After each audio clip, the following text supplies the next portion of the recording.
On Saturday, August 11, 1945, the Soviet 16th Army, commanded by Leon Tremysov, commenced the ground invasion of the Japanese-controlled southern half of the Sakhalin Island from the Soviet-controlled north.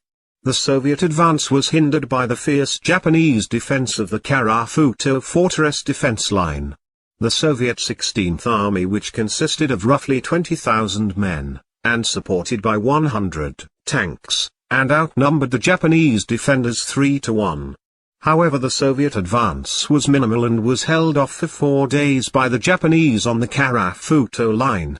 4 days later, on Wednesday, August 15, Imperial Japanese headquarters issued the order to halt all offensive combat operations and engage in a ceasefire dialogue. However, the Japanese 5th Area Army issued a contrary order to the 88th Division to defend Sakhalin to the last man.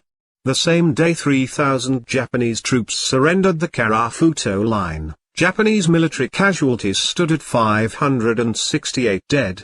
In order to speed up the invasion of the Sakhalin Island and relieve pressure on the ground invasion, the Soviet Navy launched an amphibious assault operation against key Japanese ports. A naval blockade of Sakhalin was put into place to prevent the evacuation of Japanese troops, and civilian convoys were targeted by Soviet submarines in the Aniva Gulf.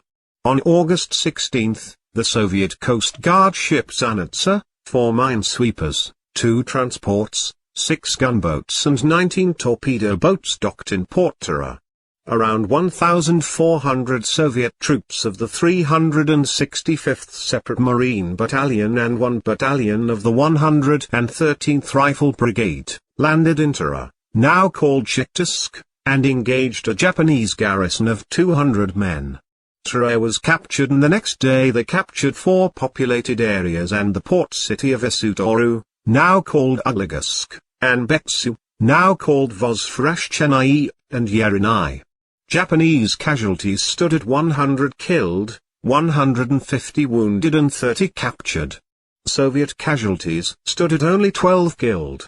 On Monday, August 20, 3,400 troops of the Soviet Navy Combined Marine Battalion and the 113th Rifle Brigade landed in Port Mocha, now called Kumsk. The landing party was met with fierce Japanese resistance. A few naval vessels were damaged, which led to the Soviet response of intense bombardment of the city, causing approximately 600 to 1,000 civilian deaths.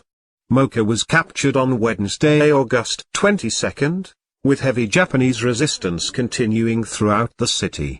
Japanese military casualties in this battle were 300 killed and 600 captured. Soviet casualties were 60 army soldiers killed and 17 naval infantry killed.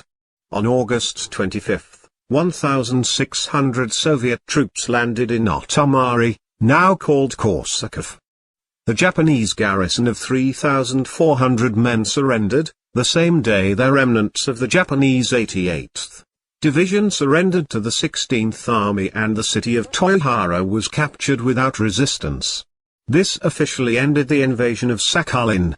Japanese casualties are approximately 700 to 2,000 soldiers and 3,500 to 3,700 civilians killed. Around 18,202 were captured, and many of the Japanese prisoners of war in Sakhalin were sent to labor camps in Siberia and held for a decade after the war officially ended. At least 100,000 Japanese civilians fled the Soviet occupation during the invasion. The capture of Sakhalin Island was a necessary step for the invasion of the Ural Islands.